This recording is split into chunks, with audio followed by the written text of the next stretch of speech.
Hello दोस्तों, good morning. मैं सतीश कुमार आपका अपने YouTube channel Aaradhya education academy में हार्दिक स्वागत करता हूं। दोस्तों, आज आपको हम प्रैक्टिस सेट 12 सॉल्व कराएंगे। प्रश्न संख्या 1 पढ़ने से पहले आपसे रिक्वेस्ट है कि आप वीडियो को लाइक कर दें और दोस्तों में शेयर कर दें। हाँ तो दोस्तों, पहला प्रश्न है, शिवाजी के समय सरे नौबत का पद संबंध था वित्तीय प्रशासन से, न्यायिक प्रशासन से, स्थानीय प्रशासन से या सैन्य प्रशासन से। तो ध्यान दीजिए, जो इनका जो है ये सरे नौबत का पद जिसका संबंध था ये सैन्य प्रशासन थे। इसका ऑप्शन नंबर डी सही हो जाएगा। नेक्स्ट क्वेश्चन की बात करेंगे हम। सूची फर्स्ट में दिए गए सूफी संतों का मिलान, सूची सेकंड में उनकी महत्वपूर्ण गतिविधियों से कीजिए और नीचे दिए गए विकल्पों में सही उत्तर चुनिए। इस प्रकार से इसका मिलान कराना है और इसका ऑप्शन चूज करना है। तो फ्रेंड्स, बताया गया निज़ामुद्दीन औलिया ये अमीर खुसरो के आध्यात्मिक गुरु थे ना, तो इसको जो है हम इससे मिला देंगे। अच्छा, दूसरा क्या है आपका, वाजिद अंसारी। तो वाजिद अंसारी ये रोशनिया ऑर्डर के संस्थापक थे, रोशनिया ऑर्डर के संस्थापक, तो इसको हम डी वाले से मिला देंगे। नेक्स्ट है शाह मोहम्मद गौस। तो शाह मोहम्मद गौस ये तानसेन के आध्यात्मिक और संगीत गुरु थे, तानसेन के आध्यात्मिक और संगीत गुरु थे, तो इसको हम मिला देंगे शाह मोहम्मद को ए से, तानसेन वाले से। और बताया नूरुद्दीन नूरानी बचा हुआ है, कश्मीर के ऋषि ऑर्डर की स्थापना की थी, इनसे मिला देंगे। तो इस प्रकार दोस्तों इसको हमने मैच कराया और मैच करने पर आपको पता चल रहा है कि ये जो है ऑप्शन मतलब नंबर 1 को हम सी से मिलाए थे और 2 को डी से, 3 को ए से, 4 को बी से। इस प्रकार हम देख पा रहे हैं। तो ये जो है इसका ऑप्शन नंबर बी राइट आ रहा है, बी एकदम राइट आंसर इसका हो जाएगा। अगला प्रश्न है दोस्तों, कदम्ब राजाओं की राजधानी थी तंजौर, कांची, बनवासी, बादामी। तो कौन कदम्ब राजाओं की राजधानी थी? बनवासी। इसका ऑप्शन बी सही हो जाएगा। अगला प्रश्न है, मकदूनिया में अशोक का समकालीन राजा कौन था? मकदूनिया में अशोक का समकालीन राजा कौन था? एंटिओकस सेकंड, एंटीगोन गोंटोस या मगस या टालेमी सेकंड। तो एंटीगोन गोंटोस था, बी ऑप्शन का राइट आंसर है। अगला प्रश्न है, निम्नलिखित में से मनुस्मृति का टीकाकार कौन था? असहाय, विश्वरूप, भट्टस्वामी, मेघातिथि। तो मेघातिथि टीकाकार था, इसका ऑप्शन नंबर डी बिल्कुल राइट हो जाएगा।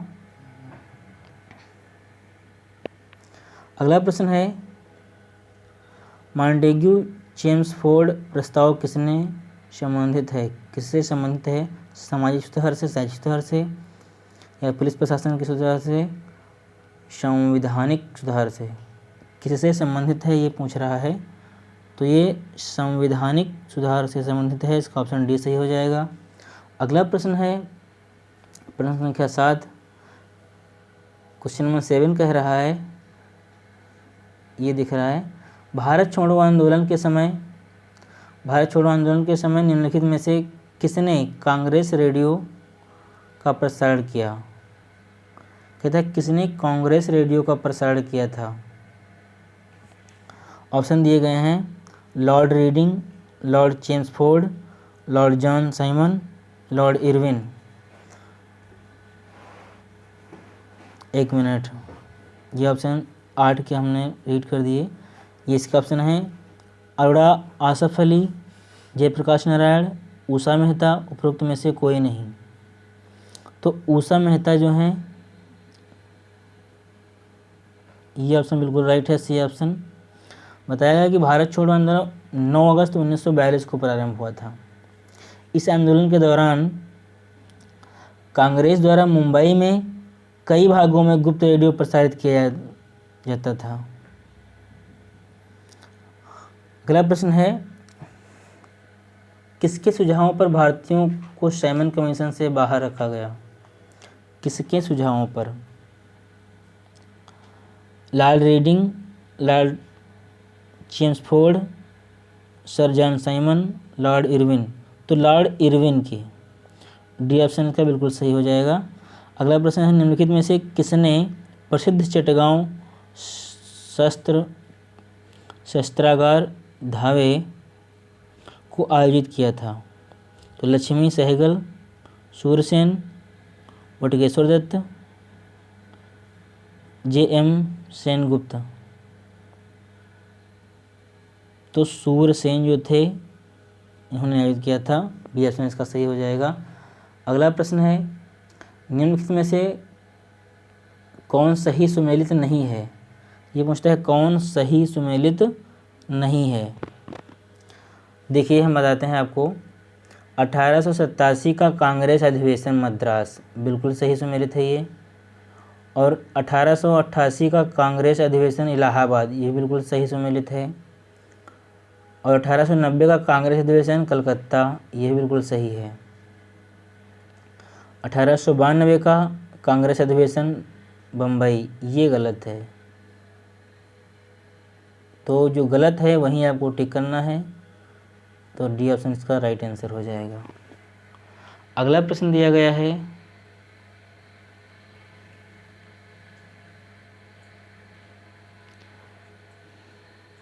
सर्वाधिक ऊंचाई के बादल हैं मध्य कपासी, मध्य स्तरीय, कपासी, पछाव स्तरीय।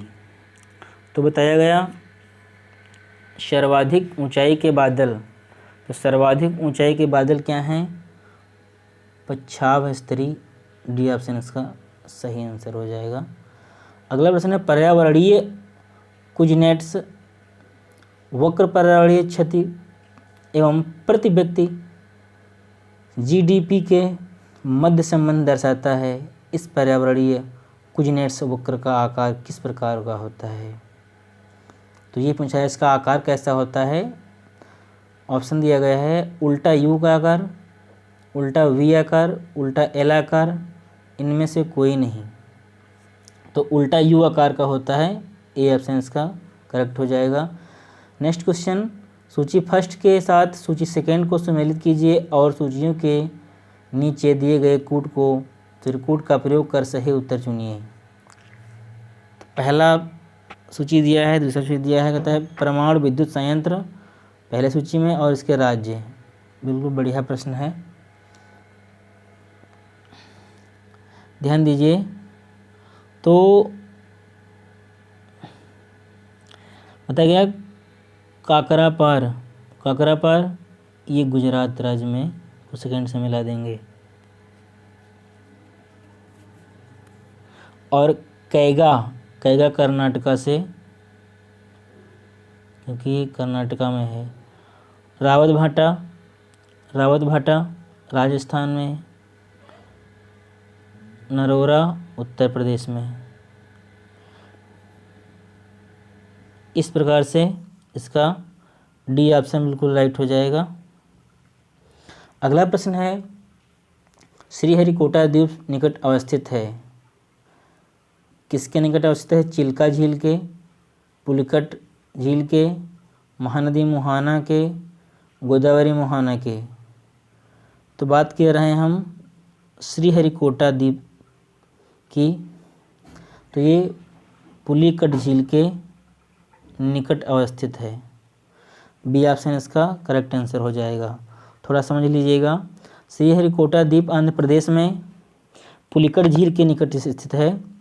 इस द्वीप में भारतीय अंतरिक्ष अनुसंधान संगठन यानी कि इसरो, आप सभी जानते हैं, का उपग्रह प्रक्षेपण केंद्र स्थित है। चिल्का झील उड़ीसा राज्य में है, यह आप सभी जानते हैं। नेक्स्ट क्वेश्चन है, सूची फर्स्ट को सूची सेकेंड से सम्मिलित कीजिए और नीचे दिए गए कूट से सही उत्तर का चयन कीजिए। ध्यान दीजिए, फसलों के भारतीय संस्थान दिए गए हैं और राज्य मतलब जहाँ स्थित हैं ये दिए गए हैं, आपको इससे मैच कराना है। ध्यान दीजिएगा, Indian institute of vegetable research जो IVR दिया गया है, IVR का पूरा नाम क्या होता है? Indian institute of vegetable research. ये जो है कहाँ पर है? ये वाराणसी में है। कहाँ? ये वाराणसी में। इसको हम वाराणसी से मैच करा देंगे। नेक्स्ट दिया गया है IIPR। तो IIPR का पूरा नाम क्या होता है? Indian institute of pulses research, यानी कि जो है भारतीय संस्थान जो है पल्सेस मतलब दाल की जो है रिसर्च संस्थान है। तो ये कहाँ स्थित है? ये कानपुर में है। इसको हम कानपुर से मिला देंगे। अगला है IISR। तो IISR इसका फुल नेम क्या होता है? ये बहुत इंपॉर्टेंट है, फुल नेम भी इसका जानना। फुल नेम इसका होता है Indian institute of sugarcane research. Indian institute of sugarcane research. तो ये कहाँ स्थित है? ये तो आपका लखनऊ में ही है। अगला क्वेश्चन ऑप्शन दिया गया है IIHR। तो IIHR क्या है? ये इसका पूरा नाम भी क्या होता है ये भी जान लें आप। Indian institute of horticulture research. Horticulture research ये जो है इसको हम, ये बेंगलुरु में है, इसको बेंगलुरु से मिला देंगे। तो इस प्रकार अगर देखा जाए तो इसका ऑप्शन नंबर D राइट आ रहा है। भाई A को हम 4 से मिलाएं तो A को 4 से 3 से, इस प्रकार से देख पा रहे हैं तो ये D ऑप्शन इसका बिल्कुल राइट आंसर हो जाएगा, नीचे वाला। तो दोस्तों हम बढ़ते हैं अगले प्रश्न की तरफ। ये प्रश्न संख्या आपकी दी गई है, प्रश्न संख्या 16। कहता है किस आयु वर्ग की जनसंख्या को जनांकिकी लाभांश में सम्मिलित किया जाएगा? किस आयु वर्ग की जनसंख्या को जनांकिकी लाभांश में सम्मिलित किया जाएगा? तो 15 से 60 वर्ग, यानी कि 15 से 60 आयु के वर्ग की जो जनसंख्या है ना, इसको जनांकिकी लाभांश में सम्मिलित किया जाएगा। तो ध्यान दीजिए, थोड़ा समझ लीजिए जनांकिकी लाभांश मतलब इसमें क्या आयु वर्ग होती है इसमें। तो संयुक्त राष्ट्र जनसंख्या जो निधि है ना, UNSPA ने जनसंख्यांकी लाभांश का अर्थ परिभाषित करते हुए कहा कि आर्थिक उत्पादकता एक बढ़ावा है जो तब तक होता है जब श्रमिकों की संख्या के संबंध में श्रमिकों में बढ़ती संख्या में लोग होते हैं। इसमें कार्यरत आबादी 15 से 64 होती है। इस प्रकार से अगला प्रश्न है दोस्तों, स्वाधार योजना है। स्वाधार योजना क्या है? अद्वितीय पहचान हेतु पुरुषों हेतु स्वरोजगार, कठिन परिस्थितियों में महिलाओं के लिए, वरिष्ठ नागरिकों हेतु साझा गृह की व्यवस्था। तो इसमें जो है कठिन परिस्थिति में महिलाओं के लिए होती है ये, तो इसमें जो है C ऑप्शन करेक्ट आंसर हो जाएगा। अगला क्वेश्चन है, सरकार की नीति मेक इन इंडिया का उद्देश्य क्या है? सरकार की नीति मेक इन इंडिया का उद्देश्य क्या है? तो मेक इन इंडिया का उद्देश्य है, एक मिनट थोड़ा ऊपर स्क्रॉल करते हैं। हाँ, मेक इन इंडिया का उद्देश्य है वस्तु निर्माण का केंद्र बनाना। वस्तु निर्माण का केंद्र बनाना, यानी इसका D ऑप्शन बिल्कुल करेक्ट आंसर हो जाएगा। अगला प्रश्न दिया गया है 19 नंबर। कहता है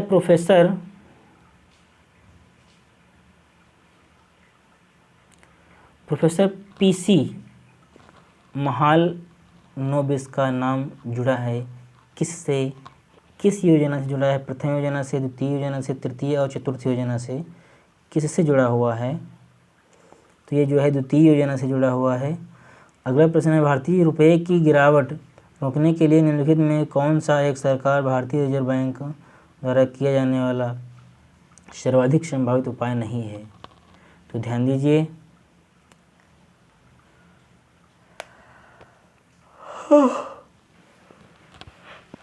ऑप्शन पढ़ रहे हैं हम। गैर जरूरी वस्तुओं के आयात पर नियंत्रण और निर्यात को प्रोत्साहन न। भारतीय उधारकर्ताओं को रुपये मूल्यवर्ग की मसाला ब्रांड जारी करनी है तो प्रोत्साहित करना। विदेशी वाणिज्यिक उधारी के संबंध दशाओं में आसान बनाना। एक प्रसरणशील मौद्रिक नीति का अनुसरण करना। ये डी ऑप्शन का करेक्ट आंसर हो जाएगा। अगले प्रश्न की बात करेंगे हम। जिला आयोजन समिति में निर्वाचन व पदेन सदस्य कितने होते हैं? तो जिला आयोजन समिति में निर्वाचन व पदेन सदस्य कितने होते हैं? 20 और 5, 20 और 3, 20 और 2, 20 और 10। तो ये 20 और 3 होते हैं। अगला क्वेश्चन है, सर्वोच्च न्यायालय की किसी घोषित निर्णय अथवा पहले दिए गए आदेश पर पुनर्विचार की शक्ति किस अनुच्छेद में दी गई है? अनुच्छेद 126 में, 137 में, 138 में, 139 में। तो 137 में दी गई है। भारत के वित्तीय आपातकाल की घोषणा आज तक कितनी बार की गई? भारत में वित्तीय आपातकाल की घोषणा आज तक कितनी बार की गई? वित्तीय आपातकाल भारत में बात की जा रही है, फाइनेंशियल इमरजेंसी। 5 बार, 4 बार, 1 बार, कभी नहीं। तो कभी नहीं की गई है। नेक्स्ट क्वेश्चन, भारत के संविधान के अनुसार निम्नलिखित में से कौन सा देश के शासन के लिए आधारभूत है? मूल अधिकार, मूल कर्तव्य, राज्य के नीति निर्देशक तत्व, मूल अधिकार तथा मूल कर्तव्य।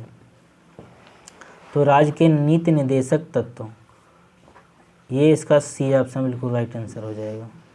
अगला क्वेश्चन है, निम्नलिखित सूचियों को सम्मिलित कीजिए। सूची फर्स्ट दी, सूची सेकंड दी गई है। तो सूची फर्स्ट क्या कहती है, ध्यान दीजिएगा।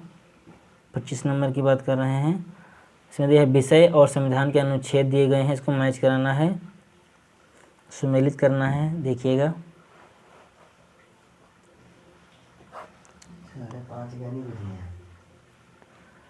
निर्वाचन 324, 329।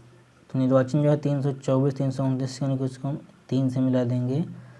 और जो है अस्थायी संक्रमणकाली ये बताया गया ना, इसको हम 369, 392 से मिलाएंगे।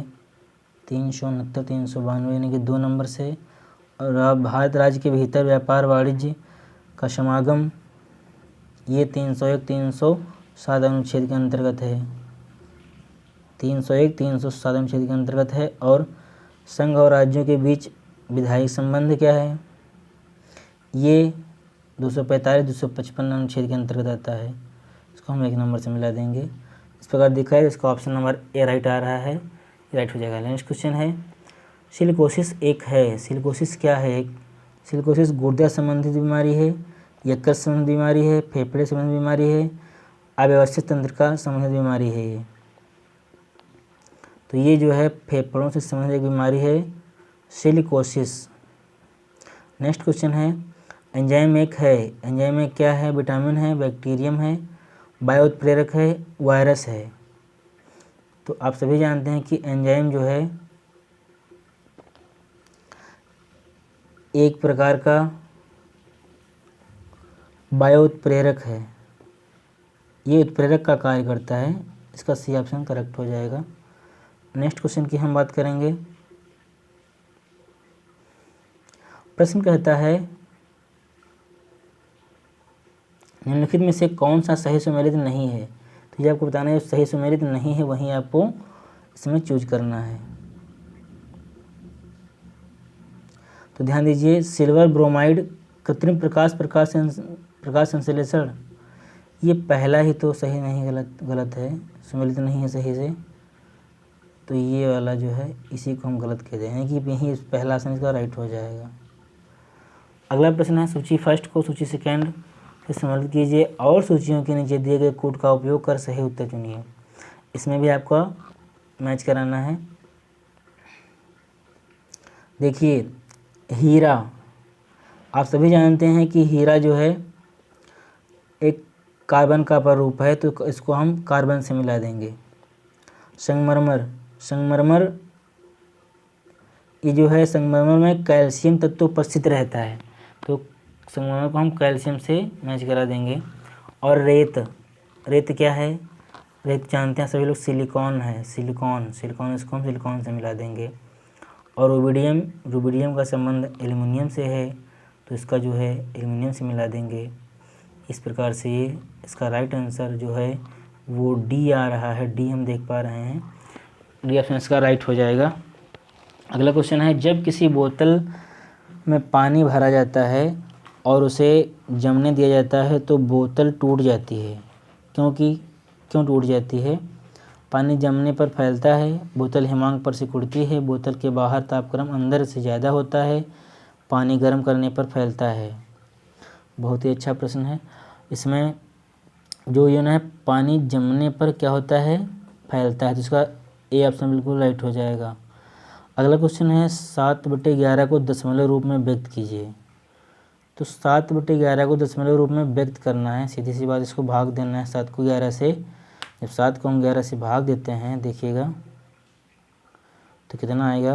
पहली बात तो ये है, दशमलव पहले हम लगा लेते हैं, तो यहाँ पर हो जाएगा आपका 70, डिवाइड करेंगे तो 6 बार जाएगा, ठीक है ना। 66 के बाद 4 बचेगा, 40 हो जाएगा। इस प्रकार से 3 बार जाएगा, फिर ऐसे बचेगा, तो फिर आपका जो है फिर 6 बार जाएगा। तो इसमें देखा जाए तो इसका ऑप्शन नंबर कौन सा सही आ रहा है, सी वाला। ऐसे 0.6363 बार बार आता रहेगा, तो इसके ऊपर हम बार लगा दिए हैं। नेक्स्ट प्रश्न है, यदि किसी संख्या को दोगुना करके उसमें 20 जोड़ने पर वही उत्तर मिलता है तो उसी संख्या को 8 से गुणा करके गुणनफल में से 8 घटाने पर मिलता है, तो संख्या बताइए वो कौन सी संख्या है। समझ लीजिएगा, बहुत बढ़िया प्रश्न है, समझिएगा। तो पहले संख्या मानते हैं हम x, माना वो संख्या कौन सी है, माना वो संख्या क्या है, x है। अब प्रश्नानुसार प्रश्न कहता क्या है, इसको समझिएगा। प्रश्न कहता है संख्या के दोगुने में 20 जोड़ दिया जाए तो कितना हो जाएगा आपका, 2x हो जाएगा, और इसमें हम प्लस जोड़ देंगे, प्लस 20 हो जाएगा, तो किसके बराबर होगा, उस संख्या के 8 गुने से 4 कम कर दिया जाए, तो संख्या कितनी थी, संख्या हमारी 8 थी, तो संख्या हमारी हम x माने थे ना, तो x 8 गुने से 4 कम कर दिया जाए तो x गुणा 8 हो गया, 8 गुना हो गया, -4 यानी 4 कम कर दिया गया, ठीक है ना। अब इसको हम सॉल्व करते हैं, x इसका पक्षांतर कर देंगे, इधर 8x है, तो बच्चे का कितना आपका 2x + 20, 2x + 20 मल्टीपल कर लेंगे तो 8x से हो जाएगा -4, है ना, वैसे उतार दिए।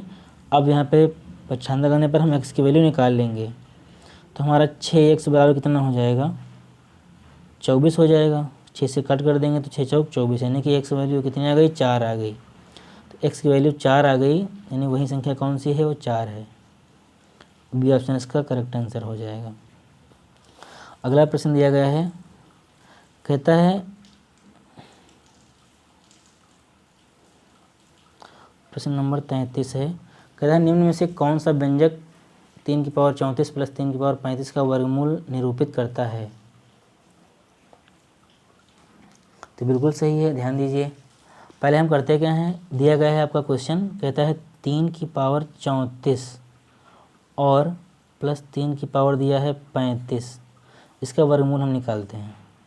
तो रूट के अंदर हम कर लेते हैं 3 की पावर 34 और प्लस 3 की पावर 35 कर लिए। अब ध्यान दीजिए, इसमें 3 दोनों में तो कॉमन लग रहा है, इसको हम कर देंगे, जब इस प्रकार से करेंगे 3 की पावर 34 और 1 + 3 हो जाएगी। अच्छा, अभी कितना हो जाएगा, 3 और 1 कितना, 4 हो गया ये इसको हम ऐसे लिख सकते हैं, 4 ब्रैकेट में 3 की पावर 34। अब आगे और थोड़ा विस्तार करते हैं, रूट लगाने के बाद 2 × 2 4 को लिख सकते थे हम, और इंटू 3 की पावर 34 था, तो हम 2 में कर देंगे तो 17 यहाँ पे कर देंगे, और इंटू 3 की पावर ये भी हम 17 कर देंगे, क्योंकि मल्टीपल में जो घात है जुड़ जाएगी, बात तो वहीं रहेगी। अब देख पा रहे हैं कि ये 2 मतलब 2 इंटू 2 लिखा है, तो इससे 2 तो हमारा बाहर आ जाएगा। तो 2 जब बाहर आ जाएगा तो अंदर हमारा क्या बचेगा, 2, और ये 3 की पावर 17 एक बार भी बाहर आ जाएगा, 2 गुणे 3 की पावर 17। ये बिल्कुल राइट इसका आंसर हो जाएगा। देखते हैं कौन सा ऑप्शन दिया गया है। इसका ऑप्शन नंबर सी सही है, इसमें दिया गया है। नेक्स्ट क्वेश्चन है 11 पारियों के बाद, 11 ही है ना, हाँ ठीक, 11 पारियों के बाद एक बल्लेबाज का प्रति पारी औसत स्कोर 52 है। 13 पारियों के बाद औसत बढ़कर 54 हो गया। यदि बल्लेबाज ने 13वीं पारी में पिछली पारी से 16 रन अधिक बनाए हैं तो उसने 12वीं पारी में कितने रन बनाए। अच्छा, तो ध्यान दीजिए, थोड़ा भाषा इसमें लिखनी पड़ेगी, आपको समझाए दे रहे हैं। 11 पारी के बाद कुल स्कोर कितना हो जाएगा, तो 52 गुणे 11 कर लेंगे हम, कितना हुआ 572। अच्छा, अब 13 पारियों के बाद कुल स्कोर कर लेंगे, तो ये 54 गुणे 13 हो गया। इसको मल्टीप्लाई कितना हो जाएगा 702 हो जाएगा। अच्छा, 12वीं पारी 13वीं पारी का स्कोर हम जोड़ लेते हैं, तो 12वीं पारी 13वीं पारी का स्क्वायर और फिर बराबर क्या कर देंगे, 13वीं पारी का स्क्वायर से हम 11वीं पारी का स्कोर घटा देंगे, तो कितना हो जाएगा, इधर 720 था हमारा, सॉरी 702 था, 702 क्या था हमारा 12वीं और 13वीं पारी का स्क्वायर, माइनस क्या कर देंगे हम 11वीं पारी का स्कोर घटा देते हैं, 13वीं पारी का स्कोर माइनस 11वीं पारी का स्कोर, तो वो 572 था, तो बचेगा 130। अब प्रश्न क्या कहता है, ये हमारा 130 बचा। प्रश्न कहता है, प्रश्न अनुसार ध्यान दीजिए, कहता है 12वीं पारी में रन जो है उन्हें x बनाए हैं, तो 12वीं पारी में मान लेते हैं हम x रन बना लिए। अब 13वीं पारी में रन जो है कितने बनाए, 16 अधिक, तो कितना हो जाएगा वो 13वीं पारी में x प्लस 16 हो जाएगा। तब क्या करेंगे हम x प्लस और ये x प्लस 16 बराबर 130 कर लेंगे प्रश्न अनुसार, तो कितना हो जाएगा हमारा 2x प्लस 2x बराबर हमारा कितना है 130 प्लस फिर माइनस 16 हो जाएगा। इसको जब हम हल करेंगे तो 2x बराबर हो जाएगा 114, तो x बराबर कितना हो जाएगा 57, जो कि आपका राइट आंसर है। तो ये बिल्कुल राइट आंसर आपका है 57 हो जाएगा, बी ऑप्शन इसका करेक्ट हो जाएगा 34 नंबर में। अगला प्रश्न कहता है एक दवा पर्यवेक्षक 0.05% दवाओं को दोषपूर्ण दवाओं के रूप में खारिज कर देता है। 4 दवाओं को खारिज करने के लिए कितनी दवाओं की जांच की जाएगी। अच्छा, समझिएगा इसको, 0.05 दवाओं को खारिज करने के लिए 100 दवाओं की जांच करता है।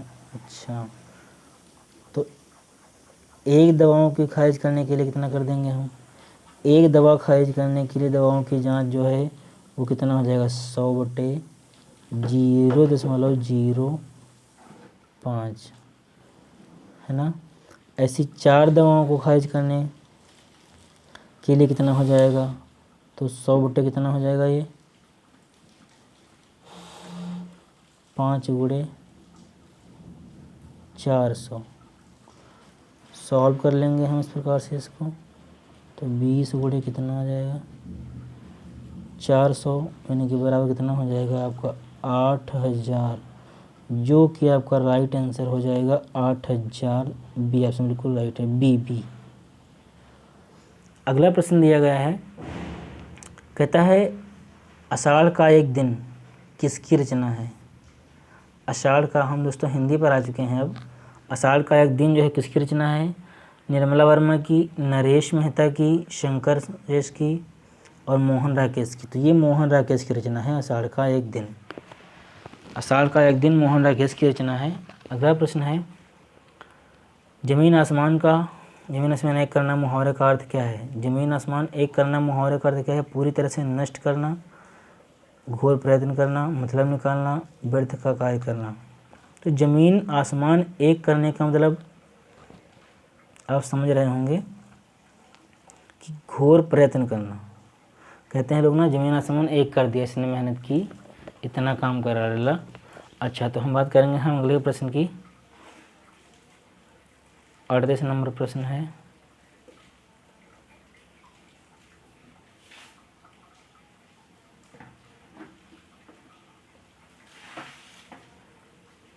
गीतांजलि का सही संधिक्षेद है गीता प्लस गीता धन अन्य, गीत धनजलि और गीतान प्लस धनंजलि और गीत धन अंजलि। अच्छा, तो ये डी ऑप्शन बिल्कुल राइट इसका आंसर हो जाएगा, गीत धन अंजलि। अगला प्रश्न है, मैं आप पर श्रद्धा करती हूँ। प्रस्तुत वाक्य में त्रुटि है। मैं आप पर श्रद्धा करती हूँ। अच्छा, इसका शुद्ध रूप कोई एक विकल्प में है, उसको चुनना है।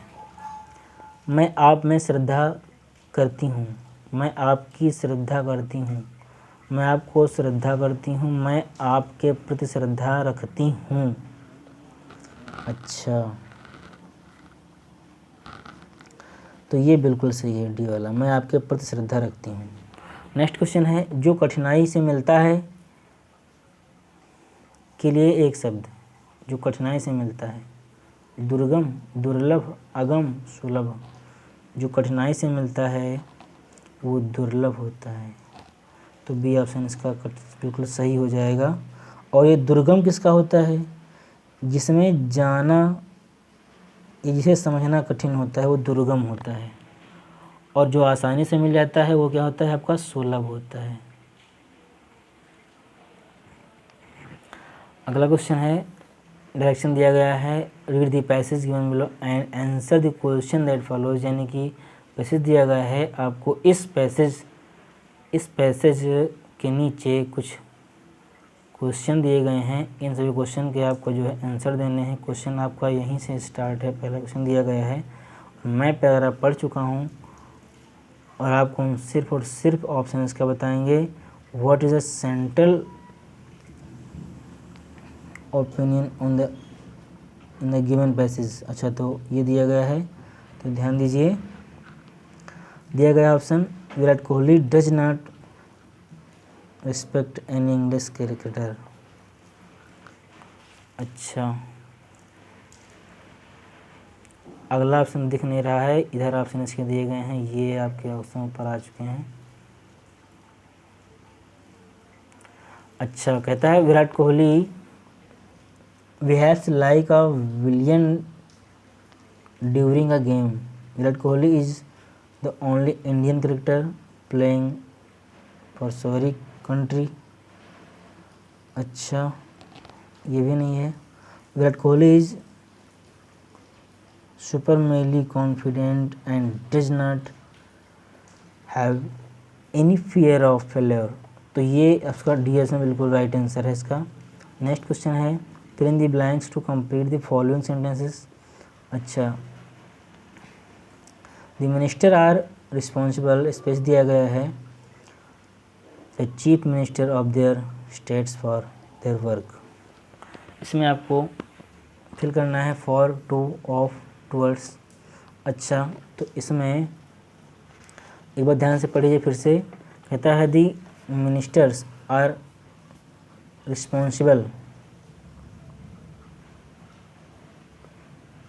टू द चीफ, तो टू ऑप्शन बिल्कुल राइट हो जाएगा इसका। नेक्स्ट क्वेश्चन है,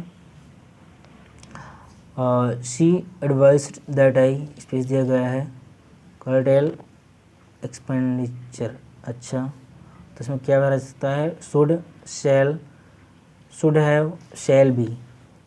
अच्छा, तो शुड, आई शुड बिल्कुल राइट है इसका आंसर ए।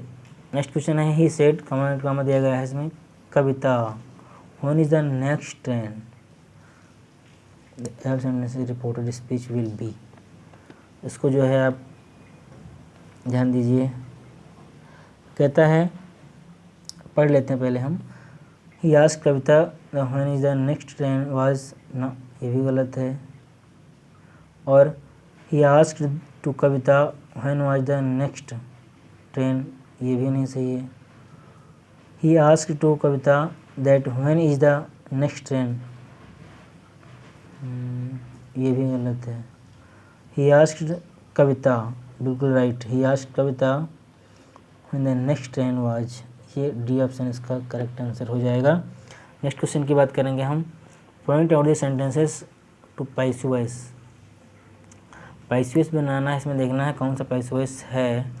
तो देखिएगा, the striking students were throwing stones. अच्छा, 20 लेसन्स हैव बीन फिनिश्ड। अच्छा, the murderer hide the knife, ये भी गलत है। और दूसरा वाला सही है, इसका बी ऑप्शन, ये भी गलत है। द मिलिट्री हैव बीन, ये भी गलत है। तो इसका बी ऑप्शन बिल्कुल राइट आंसर हो जाएगा। नेक्स्ट क्वेश्चन है, जब घड़ी में शाम के 6:44 हो रहे होते हैं तो घंटे के सुई, मिनट के सुई के बीच के दो कोणों में से कोई कोण का मान कितना होगा? सबसे छोटे कोण का मान कितना होगा? तो छोटे कोण का मान आप बड़ी बनाइएगा, ध्यान दीजिए, 62 डिग्री होगा। ए इसका राइट आंसर हो जाएगा। नेक्स्ट क्वेश्चन है, ये कोड दिया गया है 4WXZ8QPO, इस प्रकार से करके तरबद्ध उपक्रम में दाईं ओर से 15वें पद के बाईं ओर 5वां पद है, ये बताया जा रहा है आपको। तो समझिएगा, अब स्पेस कम है, इस पर लिख दिया जाएगा ना। तो आप पहले दाईं ओर से 15वां पद चलेंगे तो क्या आपका आएगा? वो आएगा आपका क्यों आएगा। क्या आएगा? क्यों आएगा। और क्यों से जब हम दाईं ओर चलेंगे, तो क्यों से जब दाईं ओर चलेंगे तो 5वां पद पूछ रहा है। तो 1 नंबर पे जे हो गया, 2 नंबर पे 6 हो गया, 3 नंबर पे जी हो गया और 4 नंबर पे टी हो गया, 5 नंबर पे एम हो गया। क्या हो गया? नहीं, अच्छा सही क्रम से लिखना होगा तब। हाँ, तो ये जो है आपका 5वां पद क्या हो जाएगा इसमें? वो जी हो जाएगा। ये आपका सी एस आंसर राइट हो जाएगा। नेक्स्ट क्वेश्चन दिया गया है 48 नंबर। कहता है नीचे दिए गए प्रश्न में ए और बी 2 कथन दिए गए हैं। ये कथन या तो स्वतंत्र कारण हो सकते हैं या स्वतंत्र कारणों का सामान्य कारण के परिणाम हो सकते हैं। इनमें से एक कथन दूसरे कथन का परिणाम हो सकता है। दोनों कथनों को पढ़िए और तय कीजिए कि निम्नलिखित में से किस उत्तर का चुनाव इन दोनों कथनों के बीच सही संबंध बताता है। उत्तर देना है। कथन पहले हम पढ़ ले रहे हैं। गर्मी के महीनों में बहुत से लोग अपने मूल निवास स्थान जाने के लिए शहर से चले गए। अच्छा, अगला है, गर्मी के महीनों में बहुत से पर्यटक शहर में एकत्रित हुए। अच्छा, इसमें कथन आपको पहले चूज कर देखना है, पढ़ना है, उसके बाद आपको इसका आंसर देना है। पहले कथन पढ़ ले रहे हैं। कथन दिया गया, पढ़ चुके कथन, ऑप्शन दिया गया एक, यदि कथन ए कारण है और कथन बी उसका परिणाम है, बिल्कुल नहीं। यदि कथन बी कारण है और कथन ए उसका परिणाम है, ये भी नहीं। कथन ए और कथन बी दोनों स्वतंत्र कारण के परिणाम हैं। अच्छा, कथन ए और कथन बी दोनों स्वतंत्र कारण के परिणाम हैं। हाँ, तो ये ऑप्शन इसका सही है, सी ऑप्शन, और नीचे वाला भी गलत है। अगला प्रश्न 49 नंबर प्रश्न कहता है, देखिएगा 49 नंबर प्रश्न कहता है उस पद का चयन करें जो तीसरे शब्द से ठीक उसी प्रकार संबंधित है जिस प्रकार दूसरा पद पहले पद से संबंधित है। जैसे कलाई, तो कलाई में घड़ी बांधी जाती है, तो उंगली में क्या पहना जाता है, तो उंगली में सीधी सी बात है अंगूठी पहनी जाती है, तो इसका बी ऑप्शन करेक्ट हो जाएगा। नेक्स्ट क्वेश्चन है, कथन कुछ प्रसिद्ध पर्यटक स्थल के फुटपाथ भिखारियों के से भरे हुए हैं, कार्रवाई दी है, पुलिस की मदद से इन भिखारियों को भगा देना चाहिए। नेक्स्ट है, सरकार को भिखारियों के पुनर्वास और उनके जीवन स्तर को सुधारने पर विचार करना चाहिए। अच्छा, हाँ, तो ये जो है इसका देखना है, पहला दिया है ऑप्शन, दोनों 1 और 2 अनुसरण करती हैं, ये बिल्कुल सही, पहला ऑप्शन सही है इसका, यही ऑप्शन राइट हो गया। नेक्स्ट क्वेश्चन 51 नंबर पर ये आपके लिए छोड़े दे रहे हैं, लाल बहादुर शास्त्री स्टेडियम स्थित है, कहाँ से ये आपको बताना है, नई दिल्ली में, हैदराबाद में, इलाहाबाद में, कानपुर में। ये क्वेश्चन आपको कमेंट बॉक्स में बताना है, ये आपके लिए छोड़े दे रहे हैं। अच्छा, तो थैंक यू फ्रेंड्स, मिलते हैं नेक्स्ट वीडियो में, तब तक के लिए धन्यवाद। वंदे मातरम।